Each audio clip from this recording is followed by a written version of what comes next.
15 বছরের তৃণমূল সাম্রাজ্যের অবসান, বিপুল জনাদেশ পেয়ে ক্ষমতায় এবার বিজেপি। আর এই নতুন সরকারের পরবর্তী মুখ্যমন্ত্রীকে অমিত শাহকে বাছার দায়িত্ব বিজেপির। আজই রাজ্যে আসছেন অমিত শাহ, পর্যবেক্ষক অমিত শাহ এবং সহ পর্যবেক্ষক ওড়িশার মুখ্যমন্ত্রী মোহন চরণ মাঝি। আমাদের প্রতিনিধি দীপক ঘোষ এই মুহূর্তে রয়েছেন আমাদের সঙ্গে টেলিফোন লাইনে। দীপক, অমিত শাহ আজই রাজ্যে আসছেন, বিজেপির পরিষদীয় দলনেতা নির্বাচন এই বৈঠক থেকেই চূড়ান্ত হতে চলেছে। আজকে হওয়ার সম্ভাবনা, আজকে রাতেই তার আসার কথা এবং ইতিমধ্যে সমস্ত জয়ী বিধায়ককে বলে দেওয়া হয়েছে কলকাতায় উপস্থিত থাকতে এবং নিউ টাউনের একটি হোটেলে এই বৈঠক হওয়ার কথা।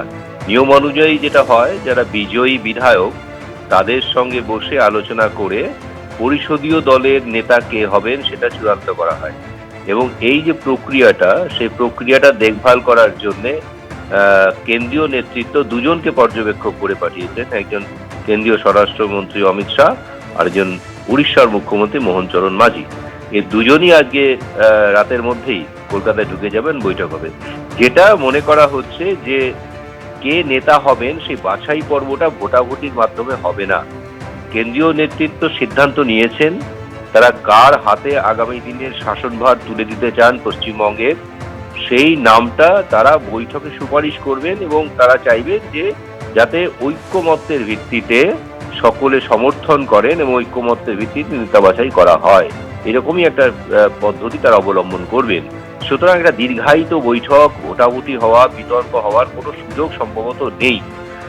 কেন্দ্রীয় নেতৃত্ব ইতিমধ্যেই চূড়ান্ত সিদ্ধান্ত নিয়ে নিয়েছেন, কিন্তু এখনো পর্যন্ত প্রকাশ্যে আনেননি। প্রকাশ্যে আসবে পরিষদীয় দলের বৈঠকে, সে নামটা তারা রাখবেন এবং তারপর ঐক্যমত্যের ভিত্তিতে তার নাম ঘোষণা করা হবে। ঘোষণা করার পর যেটা রাজ্য সভাপতি, কেন্দ্রীয় স্বরাষ্ট্রমন্ত্রী এবং স্বয়ং প্রধানমন্ত্রীও বলে গিয়েছিলেন যে তাদের নতুন সরকার পশ্চিমবঙ্গে শপথ নেবেন আগামী 9 তারিখ, 9 মে। তার কারণ সেদিন 25শে বৈশাখ কবিগুরুর জন্মদিন এবং তারা বলেছিলেন, এবং এই বিতর্কটা হয়েছিল সে সময় যে বিজেপি বাঙালির পার্টি নয়, বিজেপি বৈধগণদের পার্টি। তখন বিজেপি পাল্টা নিজেদেরকে প্রমাণ করতে মরিয়া ছিল যে বিজেপি বাঙালিদেরই পার্টি, বাঙালির হাত ধরে প্রতিষ্ঠা হওয়া পার্টি। সুতরাং এই নিয়ে কোনো সন্দেহ দ্বিমত থাকা উচিত না এবং সেটাকে মাথায় রেখেই সম্ভবত তিনি ঘোষণা করেছিলেন যে 25শে বৈশাখ রবীন্দ্রনাথ ঠাকুরের জন্মদিনেই তার সরকার শপথ নেবে। 7 তারিখ অর্থাৎ বৃহস্পতিবার যদি আজ বৈঠকে সিদ্ধান্ত হয় যে কে প্রধান হচ্ছেন পরিষদীয় দলের, তাহলে বৃহস্পতিবারই সম্ভবত ঘোষণা করে দেওয়া হবে। শুক্রবারটা হাতে থাকবে, শনিবার কিন্তু শপথ গ্রহণ অনুষ্ঠান। কিন্তু এই সরকারের মেয়াদ শেষ হয়ে যাবে 7 তারিখ পর্যন্তই। 7 তারিখের পরে এই সরকার থাকছে না। যদি 9 তারিখে শপথ গ্রহণ অনুষ্ঠান হয়, মাঝে দুদিন যেটা জানা যাচ্ছে যে আইন বিশেষজ্ঞরা, সংবিধান বিশেষজ্ঞরা বলছেন যে রাজ্যপাল চাইলে বর্তমান মুখ্যমন্ত্রীকে কেয়ারটেকার মুখ্যমন্ত্রী হিসেবে কাজ চালিয়ে যাওয়ার আমন্ত্রণ জানাতে পারেন, না চাইলে নাও জানাতে পারেন। সেই ক্ষেত্রে রাজ্যপালের তত্ত্বাবধানেই পুরো অনুষ্ঠানটা হবে এবং রাজ্যপালের অধীনেই এই দুদিন রাজ্য শাসিত হবে। অর্থাৎ 9 তারিখ শপথ গ্রহণ অনুষ্ঠান।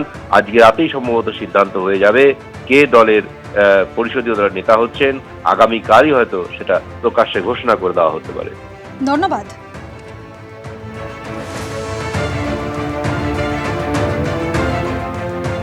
পরিষদীয় দলনেতা কে হবেন মুখ্যমন্ত্রী, তা নিয়ে যেমন জল্পনা চলছে, পাশাপাশি জয়ী বিজেপি প্রার্থীদের মধ্যে কে মন্ত্রী হবেন, কে কোন দফতর পাবেন, তা নিয়েও কিন্তু জল্পনা তুঙ্গে।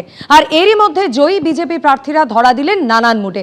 কেউ বললেন তিনি এবার মাথায় চুল রাখবেন, কেউ আবার নতুন করে মাথা মুড়িয়ে ফেললেন। গেরুয়া ঝড়ে তৃণমূলের ভরাডুবি, 15 বছর পর পালাবদল রাজ্যে। আর সেই পরিবর্তনের লড়াইয়ের যোদ্ধা এবারের বিজেপি বিধায়করা। রাসবিহারী কেন্দ্রে তৃণমূলের হেভিওয়েট প্রার্থী দেবাশিস কুমারকে হারিয়েছেন বিজেপির স্বপন দাশগুপ্ত। তিনি কি হেভিওয়েট কোনো দপ্তর পেতে চলেছেন, তা নিয়ে এখন জোর জল্পনা। ডিসিশন নেব যে কি করা যায় এগুলো, কিন্তু এটা একটু অবান্তর ব্যাপার, যে নীল সাদা হয়ে সব জিনিস হতে হবে। একটা টাউন প্ল্যানিং করতে হলে যে কারুর একটা পলিটিক্যাল কালার হতে হবে সেটা কোনো মানে না। কালচার তৈরি হয়ে গেছে, রাজনৈতিক কালচার, যেখানে লোকে মাসেল পাওয়ার দিচ্ছে, কারুর কাছ থেকে তোলা তুলছে এটসেট্রা। এগুলো এই ধরনের পরিবেশ হলে না পশ্চিমবঙ্গের কোনো উন্নতি হতে পারে না। দমদম উত্তর আসনে তৃণমূলের চন্দ্রিমা ভট্টাচার্য এবং সিপিএম এর দীপশিতা ধরকে হারিয়েছেন সৌরভ শিকদার। কি পরিকল্পনা, কিভাবে চলবে? দমদমের অবস্থা অত্যন্ত খারাপ, খোলা নর্দমা, যেখানে সেখানে জল জমে যায়, পচা জলে বিভিন্ন রোগ ব্যাধি হয়।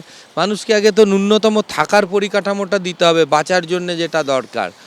আর তপন শিকদারের কোনো স্মৃতিতে নতুন কোনো কিছু ভাবনা চিন্তা, তিনি যেটা চেয়েছিলেন যে আজকে আবার সাপ্লাই লাইন হোক দমদম বা কলকাতা ময়দানের, ক্রিকেটার উঠে আসুক, অন্যান্য অ্যাথলেটিক উঠে আসুক, এটা আমার কাকাও খুব ভালোবাসতেন।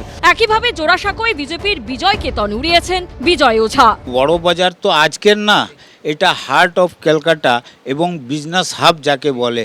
এইখানে লোহার চালতা বাগানের সবথেকে বড় আছে, বড় বাজারে কাপড়ের সবথেকে বড় আছে। সব ব্যবসা ভালো হোক, এইখানকার সরকার যে ডবল ইঞ্জিন সরকার আসবে, পলিসিটা হবে, তাহলেই এইখানে ব্যবসাটা ভালো হবে। এগরা আসন দখল করেছেন বিজেপির দিব্যেন্দু অধিকারী। পশ্চিম মেদিনীপুর আসনে জয়ী হয়েছেন বিজেপি প্রার্থী রমাপ্রসাদ গিরি।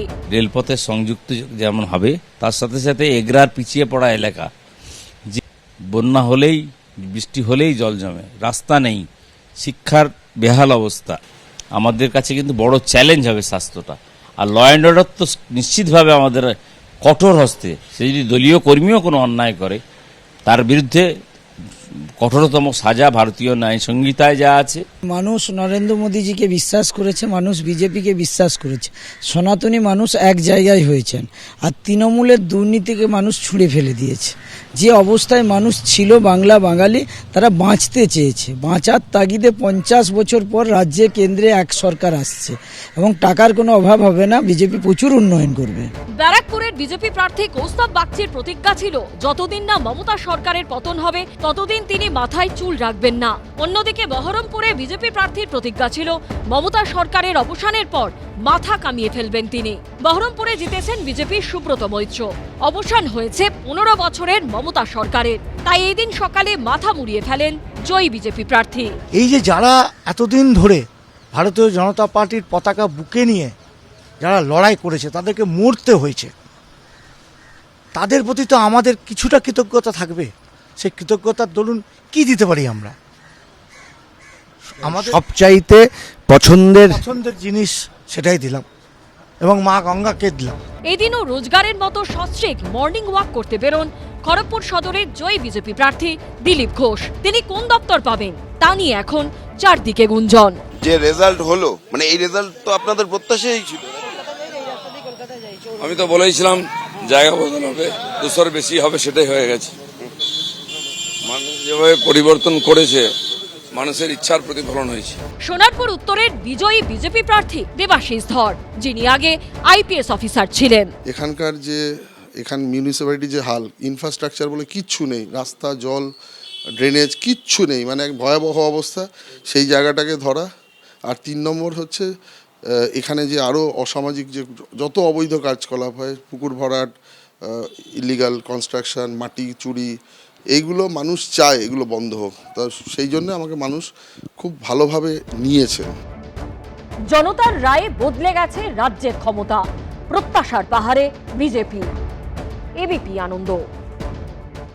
এবিপি আনন্দ, এগিয়ে থাকে, এগিয়ে রাখে।